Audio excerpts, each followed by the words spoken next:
Dr. Giunti is a medical doctor specialized in e-health solutions for patients with chronic condition. Dr. Giunti's work has received numerous awards and merits, including a Marie Curie. Go ahead. Just go with Marie Curie. Just go with Marie Curie. Yeah, it's Marie Curie. Yeah. Grant in 2015, a Best Doctoral Dissertation Award in 2019 and 2021. He was selected as one of Argentina's 10 Outstanding Young Persons of the Year by the Junior Chamber International. Guido also co-founded TEDx UBA, which under his guidance grew to an event with over 1,500 attendees, and designed a medical education tower defense video game called Immune Defense. So Dr. Giunti, thank you so much for joining us for this session. And we can't wait to hear what you have to say to us. Again, I'll just remind people that if they have questions for you during the session, they can submit them through the chat and the Q&A. And then at the end of the session, I'll actually go through them and then put them to you directly, Dr. Giunti. Thank you. Thank you, Eva. So you can see all the screen, correct? We sure can. Yes, thank you. Perfect. Okay, so hello everyone, and thank you so much for your time. As Eva has mentioned, I'm a medical doctor, and my name is Guido Giunti, and I'm going to be telling to you a bit about a project and the journey of involving people with MS in the design of digital health tools. But as this is a journey, it has a bit of a story, so I would like to start with a bit from mine, just so that you have some understanding. My background, as you briefly glanced at, is that I'm a medical doctor. I'm actually a general practitioner or family care, primary care or family medicine from training. And one of the things that always happen to you when you're trying to come up with what kind of funny face can I do so that my patient pays more attention to me or sits still, is that you always wish that you would have a bit more time to do something for them and to help them in their time. And that's kind of like where my mind always was when I was thinking about how can technology help us with people with different chronic conditions. I used to think that, and I still do, that in the future and in the present, we should be thinking about technology as this thing that help us blur the lines between the patient's private life, and the care, so that there isn't really this division between what is healthcare and what is quality of life. However, my own reality back when I was seeing patients was that my sophisticated system of electronic healthcare records was not so sophisticated, as you can see. And this is something that sort of propelled me to work towards how can we implement more of these innovations, and how can we work in a different way so that the technology is part of our day-to-day life, as it is right now. So I was originally trained in Argentina as a medical doctor, and as part of a Marie Curie grant, I was able to go to a digital health company in Spain. And I was actually also doing my PhD as an industrial PhD, sort of in a University of Oulu in Finland, which, to give you a bit of perspective, it meant that I went from the bustling city of Buenos Aires to the sunny days in Seville, to the also sunny days, but not as much, of the north of Finland. And this kind of journey was always in search of how can we find new ways to help people with chronic condition to take care of themselves better. Now, when you look at what is the status of digital health, you have these like MHEALTH applications, these health apps, and there's hundreds of thousands of these different applications. But in general, we find that there's a very small percentage that deals with a specific condition. Usually they just stay into this wellness and well-being area. And it's not exactly what we as healthcare professionals or if patients with their own conditions want. You want to have something that is specific to you. But even so, when we're thinking about these digital tools, there's a fairly similar journey that they go through.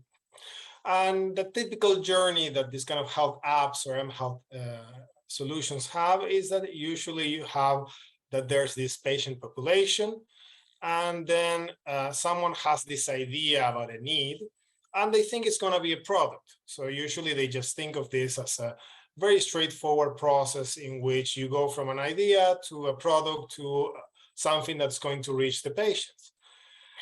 Usually those people who have a bit more understanding about the overall journey of developing digital solutions know that you tend to need software developers or a team of developers, but usually people who are thinking about developing a health app seem to think that it's a fairly straightforward. But let's take it for granted and let's say that it is as simple as you just come up with an app and you develop it.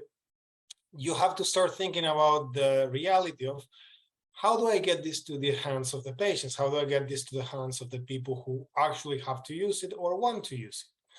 So let's assume that people who have developed this app go and they give it to the patients, and the patients actually recognize that this is a need that they have, that there's value in this. Now we go into the next step of a layer of this chain, which is that, well, how do you convince the healthcare professionals that this is something that they should really be a part of? Because, for example, let's say that the patients are using them.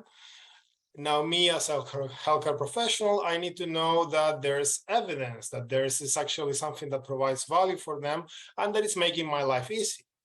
But if you go forward and let's assume that we manage to convince these healthcare professionals to actually use this app, we go to the challenge of how can we implement this into our own healthcare centers? Is this something that we have now the patients who want it, we have now the healthcare professionals who want to do it, but how can we establish a policy? Because if there isn't really a solution that is accepted widely, and if the healthcare center, the clinic, or the healthcare system doesn't have any kind of pathway or algorithm for them to incorporate this, it's going to be a challenge. And this is usually where these typical health apps encounter that they need to involve the researchers. They realize that they need to have some kind of evidence that proves that all of these claims that they have are very valuable and that they're very solid. And that's where it starts to be a bit tricky. But even when you start thinking about how can we involve policymakers, so there's an actual policy behind these things, or how do you create a sustainable business model? These are all things that start to fall apart in this health app journey. And not even mentioning when you're thinking that the person with a condition is not on its own, they have family, they have friends. How does your solution take into consideration all of the needs of these people and of the family and of the friends and all of these different stakeholders that I have just described to you? So that's more or less the general journey and barriers that people who are developing digital health solutions encounter. So now let me tell you a bit about what was the journey that sort of followed through with my own journey through Argentina, Spain, and with my PhDs and the current project by telling you a bit about More Stamina. Now, with More Stamina, it's true, we started with a patient population. We started with different conditions that we were looking for. But even from when I was still trying to figure out what I can do for them, I was already thinking about what exactly is a way in which we can have a more holistic way, in which we can integrate all of these actors, because as a healthcare professional myself, I knew that the family is a key part in your chronic patient journey. This is very simple. If anyone has ever tried to lose weight, you probably know that it's a lot more difficult to do so if your partner is eating McDonald's all the time. So at that time, what I thought that to do was to basically, let's just start asking the question, what exactly are the needs of people with MS? And I went to this very nice and lovely clinic in Switzerland, where it was a neurological rehabilitation clinic. And I was living and working with people, with the healthcare professionals there and with the people with MS. And the idea was that I was trying to understand basically what are the needs that these people have. So what I started doing was I created a series of focus groups and interviews in which I was asking people with MS, I was basically asking, what is your main problem and where do you see that technology can help you? And what was really interesting for me was that I was hearing over and over again that the fatigue was something that was such a clear need that was largely unaddressed. It's probably not a surprise for you, but it was for me, and it's actually something that is underreported as something that we can do something about it. To give you a perspective, there isn't really like a medication that we can just give you and the fatigue goes away. So in the medicalized perspective, we just tend to ignore these kind of things and maybe just do patient educations, which is a very important part, but at the same time, it's something that not all healthcare professionals are comfortable with performing. So what ended up happening was that I was asking all of these people with MS about what they could do, and they told me, well, we need something for fatigue management, something that could help us visualize or quantify our energy. And when I was talking to the healthcare professionals in the clinic, there was a very good overlap. They also were telling me that, yes, if we had some kind of an app, some kind of a thing that would let us see what is the gap between this subjective feeling, this reported feeling of how tired patients say that they are, to what we actually can see, the amount of steps and the amount of miles that they can walk, that would be great. So going back to the journey, you would think that at this point I would come up with a great idea for a solution and we would do it. But in reality, I actually thought that, well, there's probably already something out there for people with MS. But since digital health is not such a widespread field, it could be that there's simply just a solution available and people just don't know about it. So what we started doing was we reviewed all of the different health applications that were available. There were thousands of them. And we found actually that there were only about 25, 30 different applications, and they were mostly targeted for the healthcare professional, not so much for the people with the condition. So that started to bring me into the mind that we needed to do something for this, and we needed to come up with an idea that would actually be useful for these people.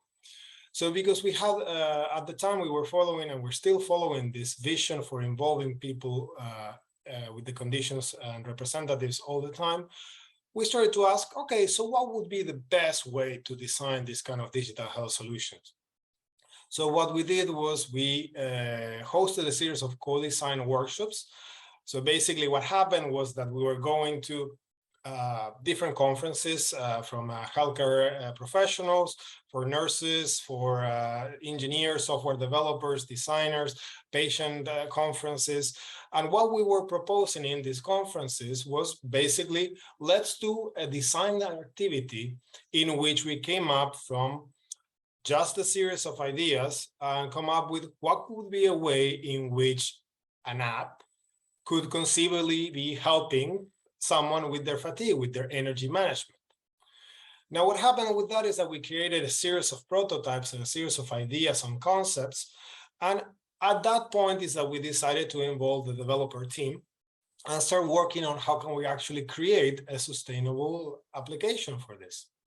So what we did was we grabbed all of these different concepts that we were working on, these features, these ideas that we have done in the co-creation workshops, and we combined this with behavioral change models because we wanted to create a change in the person with MS so that they take better care of themselves. So the idea is that we're going over and over between the different models that you can see here on the screen. These are behavioral change models. We're talking about goal-setting theories, self-determination theories, theory of planned behavior, health belief models, all of these things that are very common to be used when you're creating a health behavioral change intervention.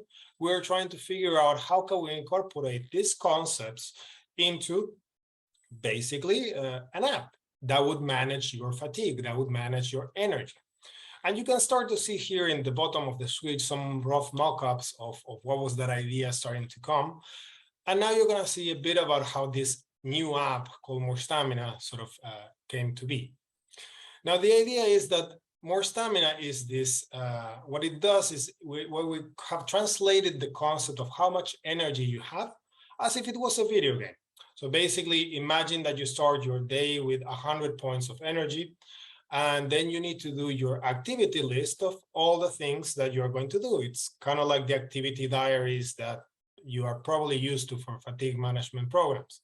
So for example, you say that you're gonna go cycling and you need to go read or sing, and all of these things, you start to plan your day. Now, what the application does is it starts to ask you to estimate how tired do you think you're gonna be at the end of that activity.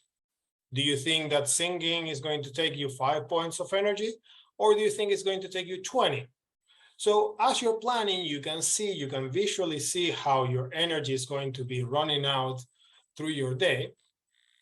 And what's happening then is that when you mark an activity as complete, like for example here, the system is then asking you, well, how did it feel? You said that it was going to cost 20 points. Did it felt more than that or less than that or about that?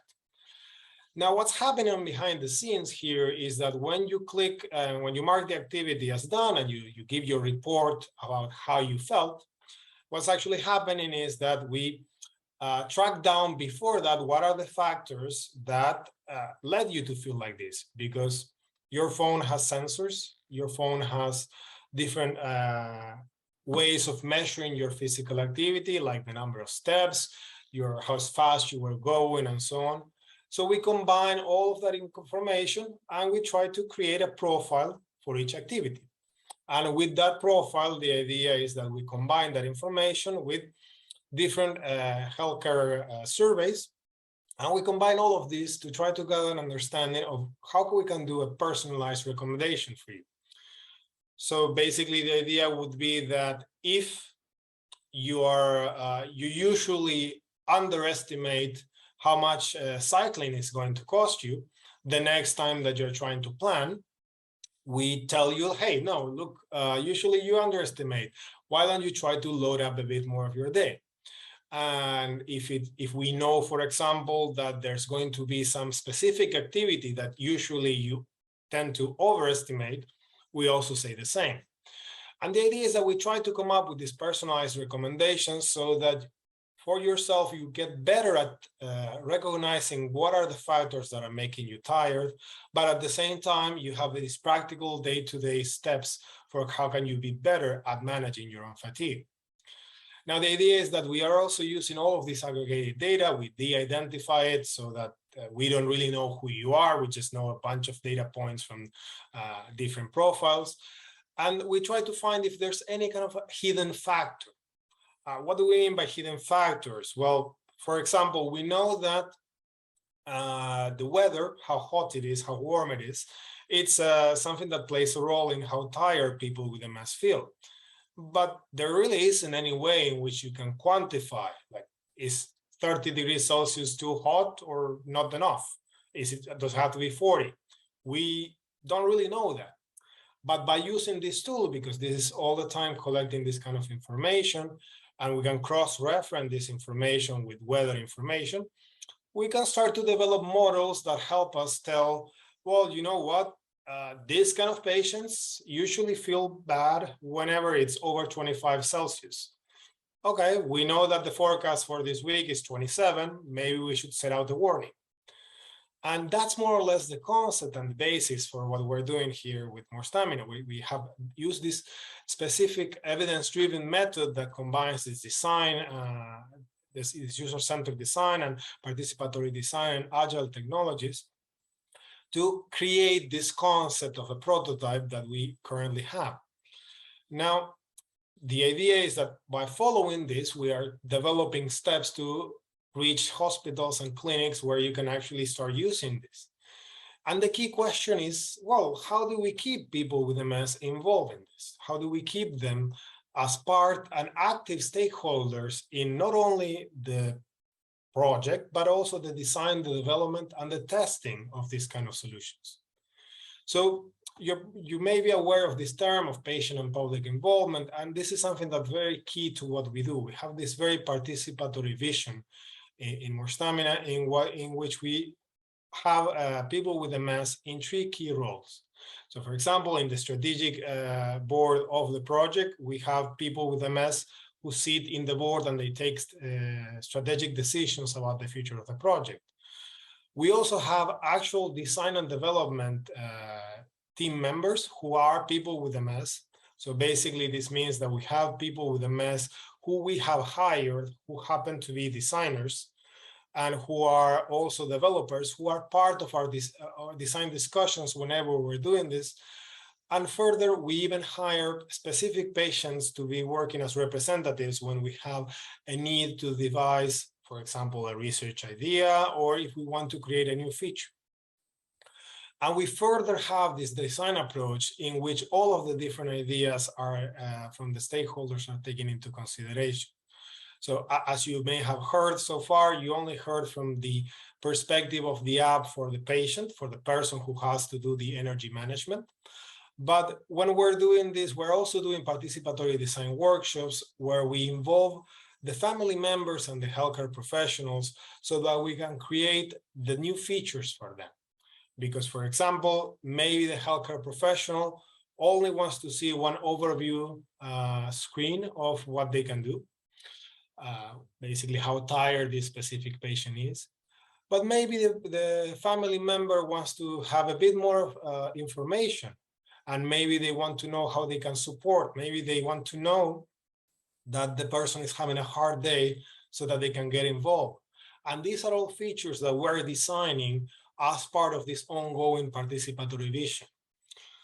The way that we are trying to address this goal, trying to address this issue, how can we create this, is by following this process of gathering real-world evidence in which more and more people, more and more studies are being done. So, for example, at the moment, we're conducting this study in which we're giving the app to patients with MS. We're giving it, and they're going to use it for a certain amount of time, and we're gathering information for that. And by using this, we are not only trying to understand how is it that people with the condition actually use the app and whether they like the app, but also whether this is actually changing the way that they deal with their own fatigue, the way that they manage their own energy levels. And the concept behind this, and I kept referring all the time about this evidence-based or evidence-driven approach, is because every single step of the project, from understanding the needs of people with MS to co-creating the different ideas or testing prototypes or even involving patients in the process, has been the result and basis for a scientific publication. Because we know that the medical evidence and the scientific evidence is a key and valuable point that we need to have when we're dealing with a healthcare problem. But more importantly, what you can see from the whole perspective is that we keep our eye and our target and our focus in the people with the actual problem, people who need to live with this. Because we believe that this is a human problem and we're just trying to use technology as a way around some of the challenges. And we try to figure out how we can keep evolving. Because as you know how there's this, in this very old movie, there used to be this, if you build it, they will come. What we truly believe here with More Stamina is that if we build it, they will come. And that's what we're trying to do. And we are very much thankful for your time and your interest in this, because we want to keep building things together and we want to keep doing things so that we can actually help people with MS with these fatigue management problems. Thank you so much for your attention. Thank you, and thank you so much, Dr. Giunti. It sounds absolutely wonderful, and we have some questions in relation to it. Actually, one of my favorite questions that have come in, asking for you basically to comment on the value of the patient and public involvement in the project and how it contributed to it. Well, it has actually been like of paramount importance. It's one of the things that basically this is a project that we've been working on for the past 5 years. So in the beginning, we were following more of a user-centered approach where we use patients as someone that you consult with, but you don't actively involve. But there was a very sudden shift when we realized the value of having a person who actually lives with the condition as an active stakeholder that you have on your team. So to give you a bit of perspective, for example, in one of our research projects we were designing how we should do the focus groups with people with MS. And we were thinking that, well, maybe 90 minutes is something that should be okay, and this and that. And we were thinking of all of these things. And all of a sudden, by having a person with MS in the table with us when we were having the conversations, it was like, well, no, maybe just do like 20-minute intervals, because this is going to be a bit too much to be doing all of this at the same time. And you're thinking like, right, of course, you have MS-related fatigue. Of course, we should consider that. So the fact that you have this perspective that is always present, it completely acts as a game changer, not only in how we are designing things, but also in how we are behaving. So for example, we have also when we have the team meetings, we have kind of like a countdown timer to like the break in the meeting, just so that we're able to stop and not just keep talking over time. That's wonderful. And there's lots of interest here. People are wondering when it will be available through the App Store, where and when they can sign up. Well, we are, so right now, this is still as a research project, but one of the things that we're doing is we're actually working with Trinity College, and we're going to be working also with, we're talking also with Eden here from MS Ireland to start doing our own branch of the study in Ireland for next year. So please keep posted to see if we can do something together. And we're also interested in also keep doing this kind of co-creation workshops, because this is an evolving thing. When I started doing this 5 years ago, it was pre-corona. So the world was very different. So please keep your eyes peeled for the upcoming news from MS Ireland. Oh yeah, absolutely. We'll share anything like that on our website, and we have an electronic newsletter that goes out as well as our social media channels. So we will share it broadly when the time comes. Sorry, now 1 second to just get to the next one. There's many thanks coming in as well for your presentation. So the question was, will somebody's neurologist be able to see the data that they share in the app? They will. Yeah, definitely. So the idea is that from the healthcare professional side, you have kind of like this overview in which you can see at a very high level the detail of certain information about which activities of the daily life gets the patient the most tired, and also an overview of what has been that week's level of activity. And there's also the possibility for them to push certain questionnaires, to send certain questionnaires to the phone so that they can be customized. And if, for example, you want to do a surveillance of the mood, or whether there's some kind of signs of a mental health condition or a problem, you can also like push this so that it pops up in the phone. And the idea is that the patient can decide how much of that information will be shared to both the healthcare professional and the family member. So this is not an open gate. You need to tweak how much you want to share. Thank you. And there was a question then as well. It's actually the final question.